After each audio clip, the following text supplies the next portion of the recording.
ఈ శ్రేష్టమైన దినమున మరి దేవుడు ఏర్పాటు చేయమన్న వాక్య భాగము లూకా సువార్త 21వ అధ్యాయము 36వ వచనాన్ని మరొకసారి మనం చదువుదాం.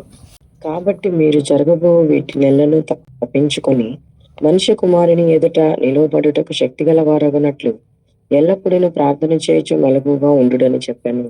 ఆమేన్. దేవుని నామానికి మహిమ కలుగును గాక. కాబట్టి మనము ఈ నూతన సంవత్సరంలో జరుగుతున్నటువంటి పరిస్థితులన్నీ గమనిస్తున్న మనము వీటన్నిటినీ తప్పించుకొని మనుష్య కుమారుని ఎదుట ధైర్యంగా నిలబడేందుకు శక్తిమంతులు కావాలని దేవుడు మనతో మాట్లాడుతున్నాడు. మరి అట్టి శక్తివంతులుగా మనం మారుటకు మనకు ఆత్మరక్షణ ముఖ్యమని తెలుసుకున్నాం, అలాగే దేవుని వాక్యం ముఖ్యమనుకున్నాం తెలుసుకున్నాం. అదేవిధంగా ప్రార్థనా జీవితము ముఖ్యమని తెలుసుకున్నాము.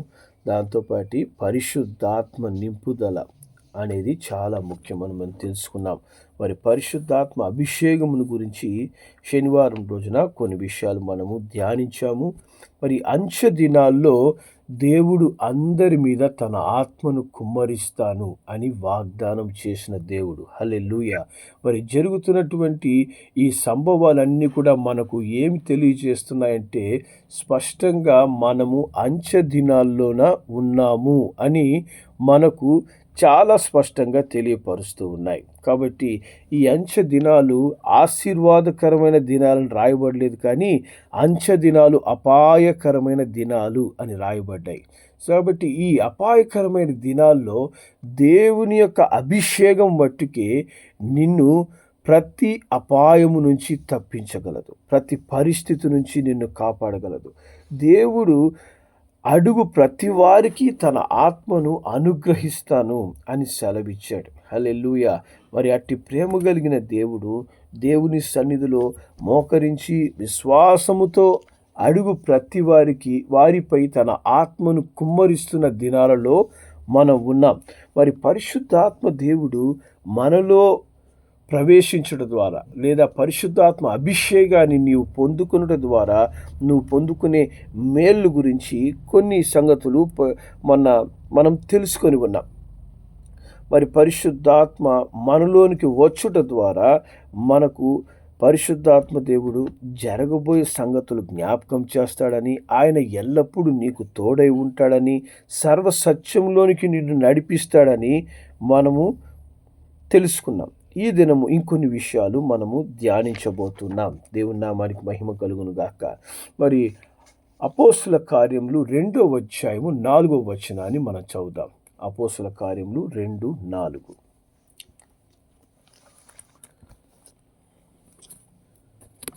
అందరూ పరిశుద్ధాత్మతో నిండిన వారై ఆ ఆత్మ వారికి వాక్శక్తి అనుగ్రహించిన కొలది అన్య భాషలతో మాట్లాడసాగిరి.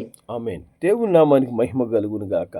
పరిశుద్ధాత్మ ద్వారా మనం పొందుకునే ఒక అద్భుతమైన సహాయం ఏంటంటే అన్య భాషలు. హల్లెలూయా. దేవుని నామానికి మహిమ కలుగును గాక. వాక్యం చెప్తుంది, పరిశుద్ధాత్మతో నింపబడిన తరువాత దేవుడు వారికి వాక్శక్తి అనుగ్రహించిన కొలది అన్య భాషలతో మాట్లాడడం ప్రారంభించారు. ఈ అన్య భాషల గురించి మరి చాలా విధమైనటువంటి కాంట్రవర్సరీస్ ఉన్నాయి. అనేకులు ఈ భాషలు మాట్లాడాన్ని వెరితనంగాను, మరి ఈ భాషలు మాట్లాడటము పిచ్చివాళ్ళ భాష అని చెప్పి మాట్లాడటము, పలు విధాలుగా ఈ అన్య భాషలకు విరోధంగా మాట్లాడుతున్నారు. ఈ అన్య భాషలు మనం మాట్లాడచ్చా? పరిశుద్ధ గ్రంథంలో అన్య భాషలు ఎవరు మనకు అనుగ్రహిస్తున్నారు? పరిశుద్ధాత్మ అభిషేకము ద్వారానే ఈ అన్య భాషలు అనేటువంటి వరము దేవుని బిడ్డలకి అనుగ్రహించబడుతూ ఉంది. దేవుని నామానికి మహిమ కలుగును గాక. మరి ఈ పరిశుద్ధాత్మ అభిషేకం లేదా ఈ పరిశుద్ధాత్మ అభిషేకం ద్వారా మనం పొందుకున్నటువంటి అన్య భాషలు దేనికి సంకేతము అంటే, దేవుని వాక్యం చెప్తుంది ఇక్కడ, 1 కొరింథీయులకు రాసిన పత్రిక 14వ అధ్యాయము, 1 కొరింథీ 14వ అధ్యాయము 2వ వచనాన్ని మనం చదువుదాం. ఎందుకనగా భాషతో మాట్లాడువాడు మనుషులతో కాదు, దేవునితో మాట్లాడుచున్నాడు. మనుషుడెవడును గ్రహింపడు కానీ వాడు ఆత్మ వలన మర్మములను పలుకుచున్నాడు. ఆమేన్. దేవుని నామానికి మహిమ కలుగును గాక. భాషలతో మాట్లాడినప్పుడు ఏమి జరుగుతుంది అంటే చాలా స్పష్టంగా పౌలు భక్తుడు ఇక్కడ ఏం చెప్తున్నాడంటే భాషతో మాట్లాడేవాడు మనుషులతో కాదు దేవునితో మాట్లాడుతున్నాడు. హల్లెలూయా. మనుషులతో మాట్లాడడము గొప్పనా? దేవునితో మాట్లాడడం గొప్పనా? నిశ్చయముగా దేవునితో మాట్లాడే అనుభవం కలిగిన వాడు ధన్యుడు. హల్లెలూయా.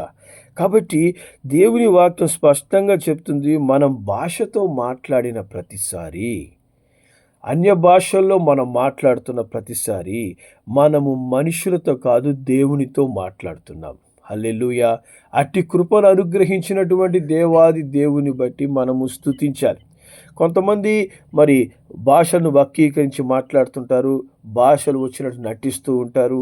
మరి వేరే వాళ్ళు మాట్లాడే భాషలను ప్రాక్టీస్ చేసి మాట్లాడుతుంటారు. నేను అటువంటి అజ్ఞానుల గురించి, దేవునికి విరోధంగా ప్రవర్తించే వారి గురించి నేను మాట్లాడటం లేదు. కానీ పరిశుద్ధాత్మతో నిజముగా నింపబడి భాషలు మాట్లాడే ప్రతి వ్యక్తి అతను దేవునితో మాట్లాడుతున్నాడని మొదట మనం తెలుసుకోవాలి. హల్లెలూయా.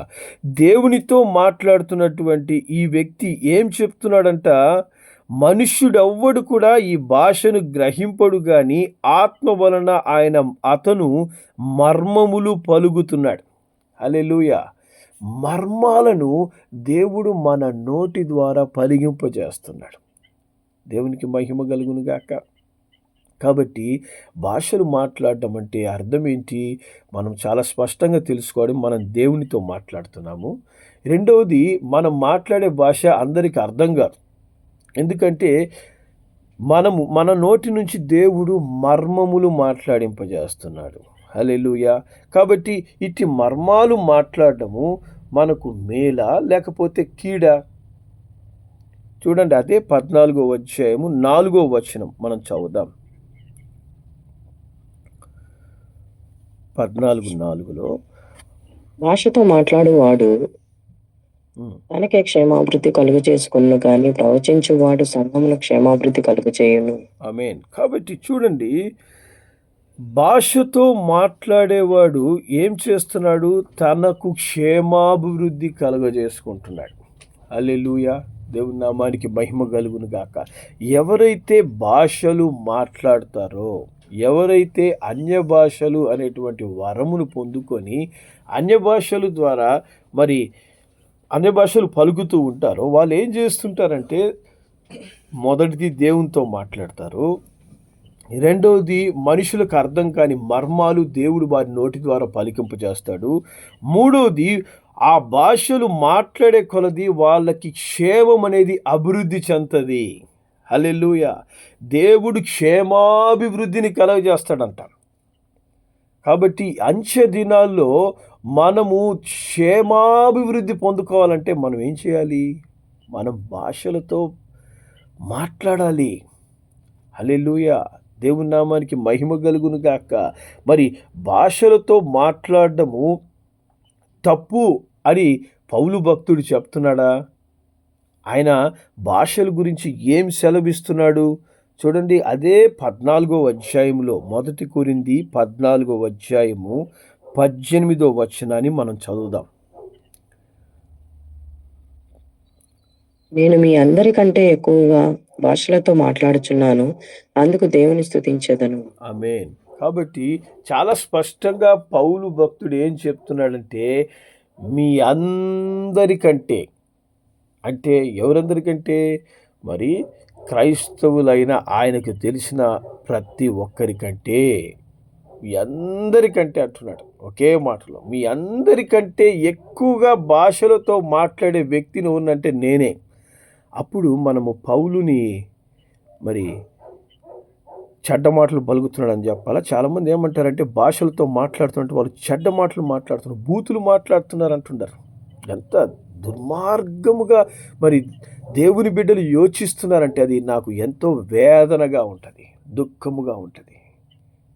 మరి పౌలు భక్తుడు అందరికంటే ఎక్కువగా నేను భాషలు మాట్లాడుతున్నాను. దాన్ని బట్టి ఏం చేస్తున్నాను, నేను దేవుని స్తుతిస్తున్నాను.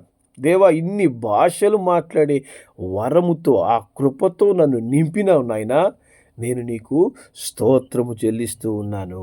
హల్లెలూయా, దేవుని నామానికి మహిమ కలుగును గాక. కాబట్టి భాషలు మాట్లాడకూడదు అని చెప్పేవాళ్ళు మొట్టమొదట మరి పౌలును తప్పుపట్టాలి. అందరికంటే ఎక్కువగా భాషలు మాట్లాడేవాడు అపోస్తలుడైన పౌలు. మరి అలాంటప్పుడు పౌలును తప్పుపట్టాలి. దేవుని వాక్యం చెప్తుంది, పౌలు నేను అందరికంటే భాషలు మాట్లాడుతున్నాను. ఈ భాషలు మాట్లాడేవాడు దేవునితో మాట్లాడే అనుభవం కలిగినవాడు. హల్లెలూయా. మర్మములు మాట్లాడుతున్నాడు కాబట్టి మనుషులకు అది అర్థం కావడం లేదంటున్నాడు. ఈ అంచె దినాల్లో భాషలు మాట్లాడడం ద్వారా తనకు క్షేమాభివృద్ధిని కలగజేసుకుంటున్నాడు. ఎలాగా? దేవునితో మాట్లాడుతూ దేవుని కాపుదలను అనుభవిస్తూ ఉన్నాడు. దేవుని నామానికి మహిమ కలుగును గాక. ఇంకా పౌలు భక్తుడు ఏం చెప్తున్నాడు? అదే 14వ అధ్యాయంలో 5వ వచనము మనం చదువుదాం. 14వ అధ్యాయం 5వ వచనంలో ఆయన ఏం చెప్తాడంటే, మీరందరూ భాషలతో మాట్లాడవలనని కోరుచున్నాను, కానీ మీరు ప్రవచింపవలనని మరి విశేషముగా కోరుచున్నాను.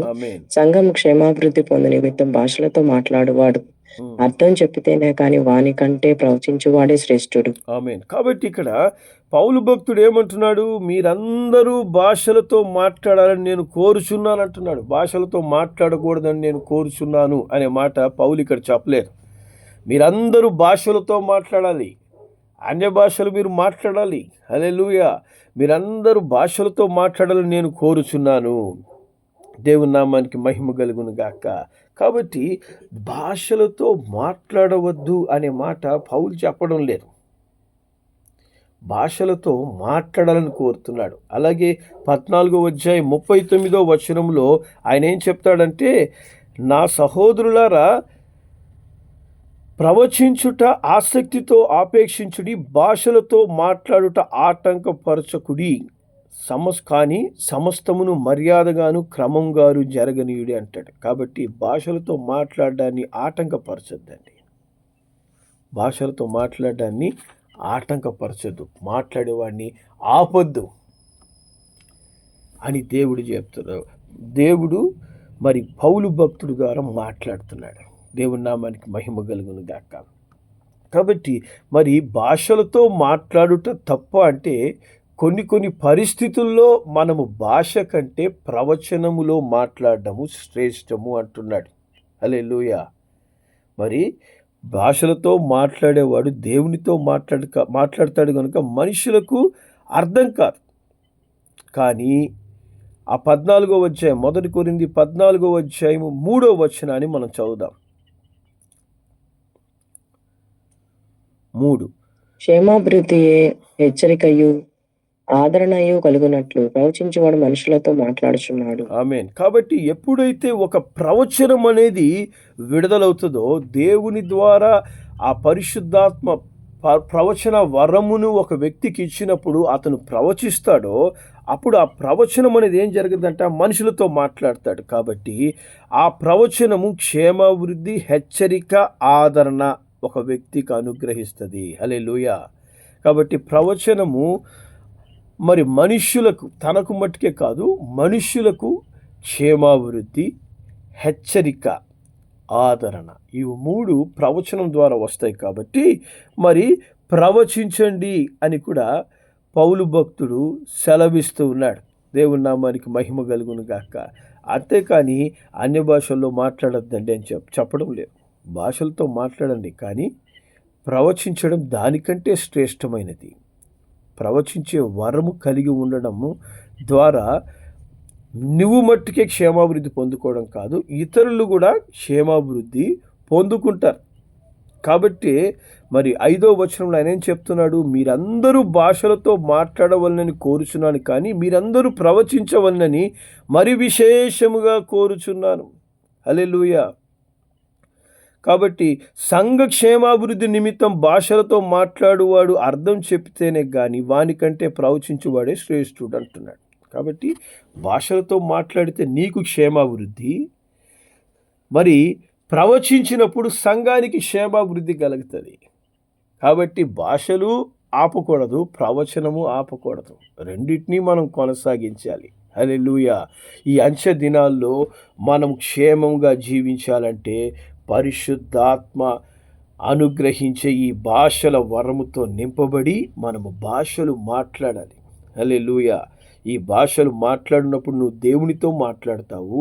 ఈ భాషలు మాట్లాడడం ద్వారా మర్మములు మాట్లాడతావు. ఈ భాషలు మాట్లాడడం ద్వారా నీవు క్షేమాభివృద్ధిని కలగజేసుకుంటున్నావు. అలాగే ప్రవచన వరము ద్వారా సంఘమునకు క్షేమాభివృద్ధి కలుగుతుంది అని మరి పౌలు భక్తుడు తెలియజేస్తున్నాడు. హల్లెలూయా. ఈ యొక్క పరిశుద్ధాత్మ చేసే ఇంకొక అద్భుతమైనటువంటి కార్యం ఏంటంటే, చూడండి, రోమీలకు రాసిన పత్రిక 8వ అధ్యాయం, రోమా 8వ అధ్యాయము 26వ వచనాన్ని మనం చదువుదాం. రోమా 8:26. అటువలే ఆత్మయు మన బలహీనతను చూచి సహాయం చేయుచున్నాడు. ఏలయనగా మనం యుక్తముగా ఎలాగో ప్రార్థన చేయవలెనో మనకు తెలియదు, కానీ ఉచ్చరింప శక్యము కాని మూలుగులతో ఆ ఆత్మ తానే మన పక్షమున విజ్ఞాపనం చేయుచున్నాడు. ఆమేన్. కాబట్టి ఈ అంచె దినాల్లో పరిశుద్ధాత్మ దేవుడు ఏం చేస్తున్నాడు? మన బలహీనతను చూసి సహాయం చేస్తున్నాడంట. ఎలాగ సహాయం చేస్తున్నాడు? మనము యుక్తముగా ఎలాగూ ప్రార్థన చేయాలో మనకు తెలియదు. అంటే ఏ విధంగా పరిస్థితిని ఎరిగి ప్రార్థించాలి, పరిస్థితికి తగ్గ ప్రార్థన ఎలా చేయాలి అనేది చాలాసార్లు మనము ఎరుగక మన నోటికి వచ్చిన మాటలు మనం ప్రార్థిస్తూ ఉంటాం. అందుకే పరిశుద్ధాత్మ దేవుడు ఏం చేస్తాడంట, యుక్తంగా ప్రార్థన చేయడానికి ఉచ్చరింప శక్యము కాని మూలుగులతో ఆయన మన పక్షమున విజ్ఞాపన చేస్తాడు. హల్లెలూయా. ఉచ్చరింప శక్యం కాని మూలుగులు అంటే ఏంటివి? ఇవే అన్య భాషలు. హల్లెలూయా. దేవుని నామానికి మహిమ కలుగును గాక. మరి దీని గురించి పౌలు భక్తుడు అదే మళ్ళా వెనక్కి వెళ్ళినట్లయితే 1 కొరింథీ 14వ అధ్యాయము 14వ వచనంలో ఈ విధంగా చెప్తాడు. చదువుతాం ఆ మాటలు. నేను భాషతో ప్రార్థన చేసిన ఎడల నా ఆత్మ ప్రార్థన చేయను, కానీ నా మనసు ఫలవంతముగా ఉండదు. ఆమేన్. ఉచ్చరింప శక్యం కాని మూలుగుల గురించి ఇక్కడ పౌలు భక్తుడు ఏం చెప్తున్నాడంటే, నేను భాషతో ప్రార్థన చేసిన నా ఆత్మ ప్రార్థన చేయును అంటున్నాడు. హల్లెలూయా. భాషతో ప్రార్థన చేసినప్పుడు ఎలా ప్రార్థన చేస్తాడంట? ఆత్మతో ప్రార్థన చేస్తాడు. కాబట్టి ఆయన పౌలు భక్తుడు కిందేమంటున్నాడంటే, కాబట్టి నేను ఆత్మతో ప్రార్థన చేస్తాను, మనసుతో ప్రార్థన చేస్తాను. ఆత్మతో పాడుతాను, మనసుతో పాడుతాను. హల్లెలూయా. కాబట్టి 2 రకాల ప్రార్థనలు ఉన్నాయి, 2 రకాల పాటలు ఉన్నాయి. నువ్వు ఆత్మతో ప్రార్థన చేయాలంటే భాషలతో ప్రార్థన చేయాలి. హల్లెలూయా. అన్య భాషలతో మనము ప్రార్థన చేయడం ప్రారంభించినప్పుడు మనము ఆత్మతో ప్రార్థన చేస్తాం, మనం దేవునితో మాట్లాడతాం. మనము యుక్తముగా ఎలా ప్రార్థన చేయాలనేది పరిశుద్ధాత్మ దేవుడు మన నోటిలో భాషలు మాట్లాడుట ద్వారా మనకు క్షేమాభివృద్ధి కలుగుటకు మన నోటిని ఉపయోగించుకుని ఆయన ప్రార్థన చేయడం ప్రారంభిస్తాడు. హల్లెలూయా. దేవుని నామానికి మహిమ కలుగును గాక. మరి పౌలు చెప్తున్నాడు, ఆ విధంగా నేను భాషతో ప్రార్థన చేస్తాను, అదే ఆత్మ ప్రార్థన అని అంటున్నాడు. ఇదేనా మన ఎంతమంది ఈ గొప్ప అవకాశాన్ని కోల్పోతున్నారు? ఆత్మతో ప్రార్థన చేయక ఎంతసేపటికి మనసుతో ప్రార్థన చేస్తూ, మనసుతో ప్రార్థన చేసినప్పుడు అనేక సార్లు దేవుని చిత్తానుసారంగా మనం ప్రార్థన చేయలేము. ఎందుకంటే మన మనసులో ఏమి జ్ఞాపకం ఉంటాయో అవి మనం ప్రార్థన చేయగలం. కానీ ఆత్మతో ప్రార్థన చేసినప్పుడు దేవుడు ఏ విషయం కొరకు ఎలా ప్రార్థన చేయాలో ఆ విధంగా పరిశుద్ధాత్మ దేవుడు నీ నోటిని ఉపయోగించుకొని ప్రార్థన చేయడం ప్రారంభిస్తాడు. హల్లెలూయా. ఇది ఎంత అద్భుతమైన అనుభవం. దేవుడు నీ నోటి ద్వారా ప్రార్థన చేయడం గొప్పదా, లేదా నీ మనసుతో నువ్వు ప్రార్థన చేయడం గొప్పదా? దేవుడు నీ నోటిని ఉపయోగించుకోవడం అద్భుతమైన అనుభవం. హల్లెలూయా. అట్టి ఆత్మ సంబంధమైన ప్రార్థన నువ్వు అనుదినం చేయగలుగుతున్నావా? పౌలు అంటున్నాడు, మీ అందరికంటే ఎక్కువగా నేను చేస్తున్నాను. మీ అందరికంటే ఎక్కువగా భాషలు మాట్లాడే అనుభవం నాకుంది. అందరికంటే ఎక్కువగా నేను భాషలను మాట్లాడుతున్నాను, భాషలతో ప్రార్థన చేస్తున్నాను. భాషలతో నేను పాటలు పాడతాను, మనసుతో పాటలు పాడతాను. హల్లెలూయా.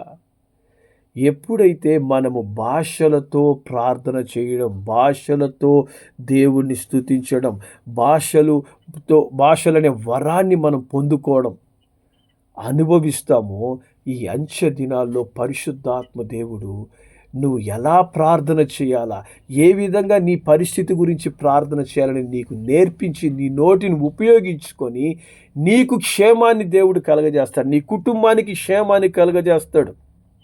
హల్లెలూయా. దేవుడే నీ నోటి ద్వారా నీ కొరకు ప్రార్థన చేయడమే భాషలతో ప్రార్థన చేయడం. హల్లెలూయా. ఇది ఎంత అద్భుతమైన అనుభవం. తప్పుడు బోధల వల్ల దేవుని బిడ్డలు అనేకులు ఈ వరాన్ని పొందుకోలేక, భాషలతో ప్రార్థన చేయలేక, సమస్యల నుంచి బయటకు వచ్చేందుకు సరైన ప్రార్థన చేయలేక ఎంతో నష్టపోతున్నారు. దేవుని బిడ్డలైన మనం ఇకనైనా మనం కళ్ళు తెరిచి భాషల వరము కొరకు ప్రార్థన చేయాలి. యేసు ప్రభు పరిశుద్ధాత్మను శిష్యుల మీదకు పంపినప్పుడు వాళ్ళు మొట్టమొదట పొందుకున్న వరం ఏంటంటే భాషల వరం. భాషలు వరము మనం పొందుకోవడం, మనం పరిశుద్ధాత్మను పొందుకున్నామనడానికి సూచన. హల్లెలూయా. కాబట్టి భాషల వరం కొంతమందికి మరి పరిశుద్ధాత్మ పొందుకోగానే వచ్చేస్తుంది. కొంతమంది దేవుని సన్నిధిలో కనిపెట్టి అడిగి మరి దేవుడి దగ్గర ఎదురు చూసి దాన్ని మనం పొందుకోవాలి. హల్లెలూయా. అట్టి భాషల వరం పొందుకొని మనము భాషలలో దేవుని ఆరాధిస్తూ ఉన్నప్పుడు, భాషలలో దేవుని సన్నిధిలో ప్రార్థిస్తూ ఉన్నప్పుడు దేవుడు నిన్ను వాడుకుంటాడు. దేవుడు నీ నోటిని ఉపయోగిస్తాడు. నీకు క్షేమాభివృద్ధి, నీ కుటుంబానికి క్షేమాభివృద్ధి, అంచె దినాల్లో దేవుని కాపుదల నీకు, నీ కుటుంబానికి దేవుడు అనుగ్రహిస్తాడు. హల్లెలూయా. దేవుని నామానికి మహిమ కలుగును గాక. కాబట్టి భాషలనే వరాన్ని మనము పొందుకునేందుకు దేవుడు మనకు సహాయము చేయును గాక. ప్రార్థన చేద్దాం. ప్రేమ కలిగిన మా తండ్రి, నీకు వందనాలు, స్తోత్రాలయ్యా. మరి తండ్రి, పౌలు భక్తుడు చెప్తున్నాడు, అయ్యా నేను అందరికంటే ఎక్కువగా భాషలు మాట్లాడుతున్నాను, మీరందరూ కూడా భాషలు మాట్లాడాలని నేను కోరుకుంటున్నాను. భాషలు మాట్లాడేవాడు దేవునితో మాట్లాడుతున్నాడు. భాషలతో మాట్లాడేవాడు మర్మములను మాట్లాడుతున్నాడు. భాషలు మాట్లాడడం ద్వారా తనకు తాను క్షేమాభివృద్ధి కలగజేసుకుంటున్నాడు. అలాగే భాషలు మాట్లాడినప్పుడే యుక్తమైన ప్రార్థన అతను చేయగలుగుతున్నాడు. దేవుని యొక్క చిత్తానుసారమైన ప్రార్థన, తన నోటిని దేవుడు ఉపయోగించుకొని దేవుడు తన నోటి ద్వారా ప్రార్థన చేస్తున్నాడు అని తెలియజేస్తున్నాడయ్యా. ఇట్టి అద్భుతమైన అనుభవాన్ని క్రైస్తవ సమాజము నైనా పొందుకోలేని పరిస్థితుల్లో ఈ దినాల్లో ఉంది తండ్రి. ఇవి అంచె దినాలనైనా తండ్రి, పరిశుద్ధాత్మ దినాలనైనా అందరి మీద నేను ఆత్మను కుమ్మరిస్తానని చెప్పినావు తండ్రి. ఈ వర్తమానం వింటున్న ప్రతి ఒక్కరి మీదకి పరిశుద్ధాత్మ దిగువచ్చును గాక. వారి నోటుల్లో నుంచి భాషల వరము బయటికి వచ్చును గాక. అన్య భాషలనే వరములు ఇప్పుడే విడుదలవును గాక. వారి నోటిలో నుంచి అన్య భాషలు ఇప్పుడే వాళ్ళు మాట్లాడుదురుగాక. అన్య భాషల ద్వారా వారు ప్రార్థించుదురుగాక. అన్య భాషల ద్వారా వారు దేవుని స్తుతించుదురుగాక. అన్య భాషల ద్వారా యుక్తమైన ప్రార్థన చేయుదురుగాక. అన్య భాషల ద్వారా వారు దేవునితో మాట్లాడుదురుగాక. మర్మములు పలుకుదురుగాక యేసు నామములో. ఈ అంచె దినాల్లో అద్భుతమైన దేవుని క్షేమాన్ని వారు పొందుకొందుదురుగాక. హల్లెలూయా. అట్టి అద్భుతమైన కాపుదలలో ఈ అపాయకరమైన దినాల్లో నీ బిడ్డలందరినీ భద్రపరిచి వీరు క్షేమాభివృద్ధి పొందుకుంటూ నైనా తండ్రి ప్రవచన వరములు కూడా పొందుకొని సంఘ క్షేమాభివృద్ధి కొరకు నీ బిడ్డలు ఉపయోగపడుదురుగాక. అట్టి కృప బిడ్డలందరికీ మీరు అనుగ్రహించినందుకు స్తోత్రాలు చెల్లిస్తూ నజరుడైన యేసు నామములో ప్రార్థించి దీవిస్తున్నాను తండ్రి. ఆమేన్. తండ్రి, కుమార, పరిశుద్ధాత్మ దేవుడు మీకు తోడై ఉండి ఆత్మ సంబంధమైన వరములతో ఫలములతో నింపి అభిషేకించి క్షేమమును కలగజేయునుగాక. ఆమేన్.